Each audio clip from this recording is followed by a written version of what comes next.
Sir ఇంకొక సమస్య ఈ 2, 3 సార్లు registrations, double registrations, triple registrations ఎందుకు అవుతున్నాయంటే మీరు ఆల్రెడీ క్లారిటీ ఇచ్చారు.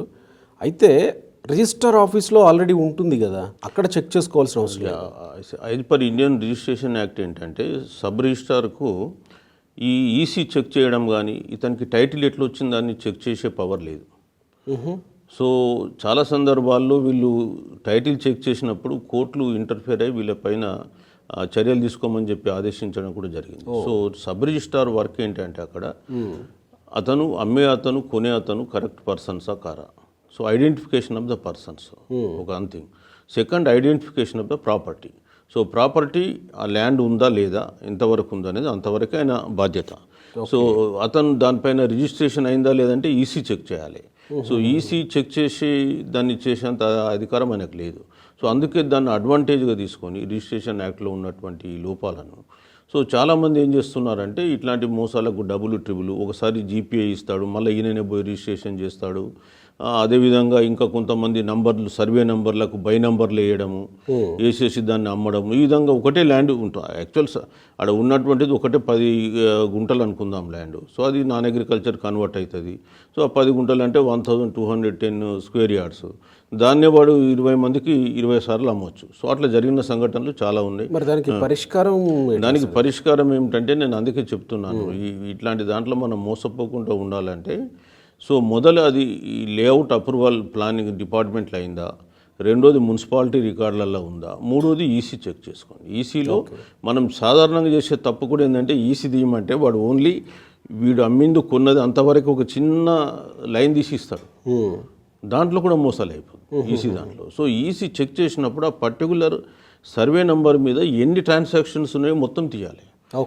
తీసి అంటే దాదాపు ఒక 200 ట్రాన్సాక్షన్స్ ఉండొచ్చు, లేదా 2 ఉండొచ్చు. సో ఎన్ని ఉంటే అన్ని ట్రాన్సాక్షన్స్ తీసుకొని ఈచ్ ట్రాన్సాక్షన్ చెక్ చేసుకుంటూ పోవాలి. So then only you will come to a conclusion that ఈ ల్యాండ్ మీద ఇంకా డబుల్ రిజిస్ట్రేషన్ కాలేదు. మనం సాధారణంగా చేస్తే ఈసీ తీసుకురమ్మని అంటే అంతవరకే తీసుకుంటాం. సో అది ఇప్పుడు ఈసీ అనేది రిజిస్ట్రేషన్ డిపార్ట్మెంటు పోర్టల్లో ఉంటుంది, వెబ్సైట్లో మనం ఎవరైనా తీసుకోవచ్చు, రూపాయి కట్టకుండా తీసుకోవచ్చు. So that is the advantage. Sir ఈ ఎనిమీ ప్రాపర్టీస్, ఎవాక్యూ ప్రాపర్టీస్ అంటే ఏంటి, దాన్ని కొన్నటువంటి వాళ్ళు ఎదుర్కొనే సమస్యలు ఏంటి, పరిష్కారాలు ఏంటి సార్? ఇప్పుడు ఎవాక్యూ ప్రాపర్టీ అని అంటే మనకు ఇండియాకు స్వాతంత్రం వచ్చిన కొత్తలో ఇక్కడ ఉన్నటువంటి ప్రజలు కొందరు పాకిస్తాన్కి వెళ్ళడం జరిగింది.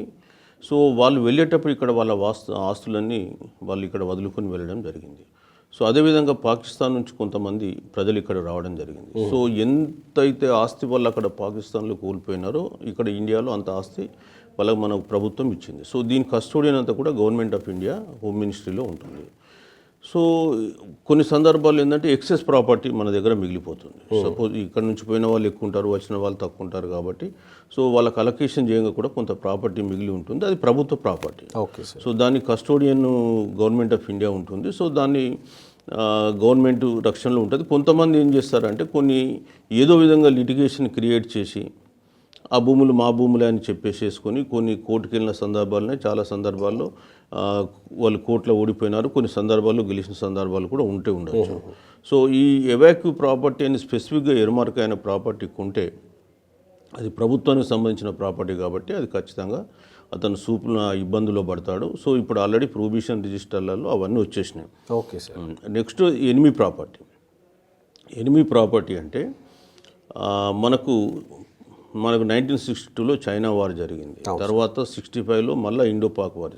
అప్పుడు కూడా కొంతమంది దేశాన్ని వదిలిపెట్టి వెళ్ళిపోయినారు, చైనాకు వాళ్ళు, చైనీస్ పోయిన వాళ్ళు, ఇవన్నీ. సో ఈ ప్రాపర్టీస్ను ఏమైందంటే ఎనిమీ ప్రాపర్టీ అని అంటాం. సో ఈ 68లో పోయినది. సో యాక్ట్ 68లో తీసుకురావడం జరిగింది, ఎనిమీ ప్రాపర్టీస్ యాక్ట్. తర్వాత 2017లో అమెండ్మెంట్ కూడా అయింది అది. సో ఈ చట్టంలో ఏంటంటే ఈ ల్యాండ్స్ ప్రభుత్వంగా దగ్గరనే ఉంటాయి. సో ప్రభుత్వం ఎప్పుడైనా దాన్ని అమ్మేసుకోవచ్చు, లేదా అవసరమైనటువంటి వాళ్ళకు అసైన్మెంట్ చేయొచ్చు, లేదా ప్రభుత్వ కార్యకలాపాలకు ఉపయోగించుకోవచ్చు. సో ఈ ల్యాండ్స్ను కూడా ఏదో విధంగా ఒక బై నెంబర్ లేషో లేదా మా ప్రాపర్టీ ఈ ప్రాపర్టీ అనుకుంటూ అమ్మే వాళ్ళు ఉంటారు. కాబట్టి ఆల్రెడీ ఇవి చాలా వరకు ప్రొహిబిషన్ రిజిస్టర్లో ఉన్నాయి. మనకు 2007 బిఫోర్ ఈ రిజిస్టర్లు లేవు కాబట్టి అప్పుడు కొంత ఇబ్బంది వచ్చింది.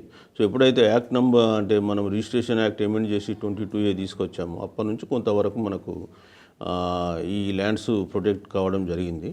So but land history trace చేసినప్పుడు ఎప్పుడో ఎవాక్యూ లేదా ఎనిమిదో ప్రాపర్టీ ట్రేస్ అయితే మళ్ళీ అప్పుడు ఇబ్బందులు పాలయ్యాయి. అది ఒకవేళ 2007కి ఎవరన్నా ముందు ఎవరన్నా కొన్న వాళ్ళు ఉంటే వాళ్ళు పరిస్థితి వాళ్ళు నష్టపోవాల్సిందే. సో ఇండియాలో చట్టం ఎట్లా ఉంటుందంటే టైటిల్ వెరిఫికేషన్ అనేది కొనేవాని పైనే ఉంటుంది. సో కొనేవాడు డ్యూ డెలిగెన్సీ ఉపయోగించి అన్ని జాగ్రత్తలు తీసుకొని కొనాలి. Okay sir. సో ఇప్పుడు రిజిస్ట్రేషన్ చేసినంత మాత్రాన ప్రభుత్వానికి ఎలాంటి బాధ్యతలు లేవు. కేవలం ప్రభుత్వం ఏంటంటే ఇతను అమ్మినాడు, అతను కొన్నాడు అనే దానికి అటెస్టేషన్ చేస్తుంది ఒకటి. తర్వాత ఈ ల్యాండ్ మీద ఏమేమి ట్రాన్సాక్షన్స్ జరిగినాయి అనేది ప్రపంచానికి తెలియజేస్తుంది. Okay okay. సో అంతవరకు. సో సో అక్కడ కూడా ఈసీ ఉంటుంది. 100%. ఓకే. ఈసీ అనేది ఎట్టి పరిస్థితుల్లో ఉండే ఎన్కంబరెన్స్ అనేది most important document in property transactions. Thank you so much. Thank you అండి.